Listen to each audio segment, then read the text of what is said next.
Selamat datang di Mata Militer Ngapa, tempatnya info dunia dan Indonesia dan yang panas-panas tentang militer. Seruput kopi dulu, lur. Indonesia kembali menunjukkan keseriusannya dalam memperkuat pertahanan udara nasional. Kali ini perhatian tertuju kepada sistem rudal pertahanan udara jarak menengah asal Korea Selatan, yang dikenal sebagai MSME atau Cheonggung 2. Menurut informasi yang beredar, Badan Logistik Kementerian Pertahanan Indonesia telah mengeluarkan surat pernyataan niat atau Letter of Intent kepada LEG Defense and Aerospace untuk pengadaan sistem pertahanan udara tersebut. Langkah ini menjadi sinyal kuat bahwa Indonesia sedang mempertimbangkan secara serius penambahan lapisan pertahanan udara modern guna menghadapi berbagai ancaman masa depan. Dalam dokumen tersebut disebutkan bahwa Indonesia berminat mengakuisisi 2 baterai MSAM-I dalam konfigurasi operasional lengkap. Paket yang diajukan tidak hanya mencakup rudal dan peluncur, tetapi juga radar multifungsi, pusat kendali tembakan, kendaraan pemuat ulang rudal, dukungan logistik, pelatihan personel, hingga transfer teknologi. Bagi Indonesia, pengadaan seperti ini bukan sekadar membeli senjata. Yang lebih penting adalah membangun kemampuan pertahanan udara yang terintegrasi dan mampu melindungi objek-objek vital nasional.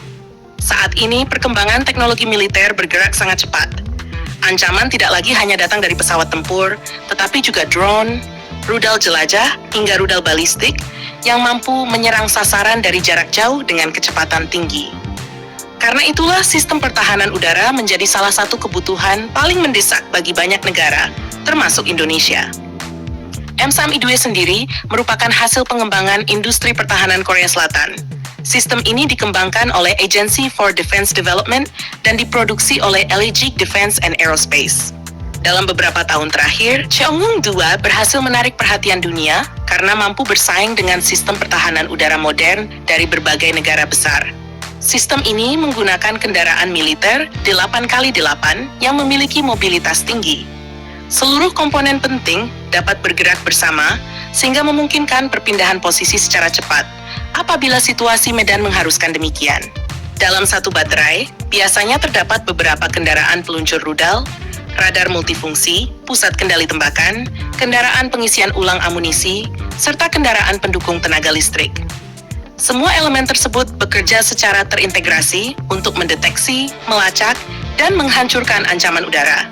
Salah satu keunggulan utama Cheonggung 2 adalah penggunaan peluncur vertikal. Teknologi ini memungkinkan rudal diluncurkan ke berbagai arah tanpa perlu memutar kendaraan peluncur terlebih dahulu. Dalam situasi pertempuran modern yang serba cepat, kemampuan seperti ini sangat penting karena dapat mempercepat respons terhadap ancaman yang datang dari berbagai arah. Rudal Cheonggung menggunakan motor roket berbahan bakar padat dan dilengkapi radar pencari aktif. Setelah mendekati sasaran, rudal mampu mengunci target secara mandiri, sehingga meningkatkan peluang keberhasilan intersepsi. Jangkauan sistem ini diperkirakan mencapai sekitar 40 km, dengan kemampuan mencegat target hingga ketinggian sekitar 20 km. Kemampuan tersebut membuat Cheonggung 2 cocok digunakan untuk melindungi wilayah strategis dari ancaman pesawat tempur, helikopter serang, drone bersenjata, maupun rudal jelajah. Bila nantinya pengadaan ini benar-benar terlaksana, maka sistem tersebut dapat memperkuat lapisan pertahanan udara Indonesia bersama sistem lain yang sudah lebih dahulu dioperasikan TNI. Integrasi berbagai sistem pertahanan udara akan menciptakan perlindungan yang lebih efektif terhadap ruang udara nasional.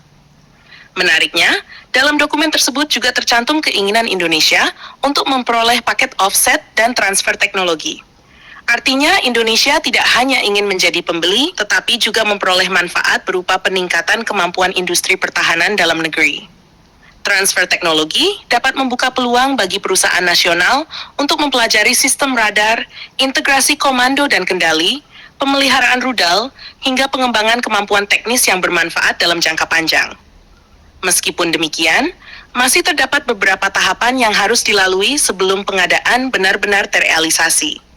Salah satunya adalah masalah pendanaan. Surat pernyataannya tersebut menjelaskan bahwa pelaksanaan pengadaan masih bergantung pada alokasi anggaran dan skema pembiayaan yang disetujui pemerintah.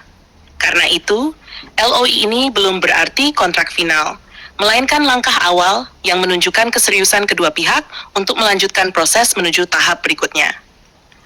Apabila seluruh proses berjalan lancar, kehadiran Changwon-do dapat menjadi salah satu lompatan penting dalam modernisasi pertahanan udara Indonesia.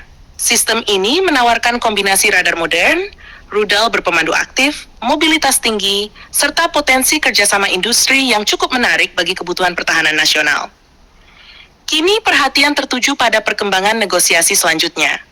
Apakah Indonesia akan melanjutkan pengadaan hingga tahap kontrak resmi? Dan apa jumlah sistem yang dibeli nantinya akan bertambah untuk memperkuat perlindungan wilayah strategis di seluruh Nusantara? Yang jelas, semakin kuat sistem pertahanan udara suatu negara, semakin besar pula kemampuan negara tersebut menjaga kedaulatan wilayah udaranya dari berbagai ancaman modern yang terus berkembang.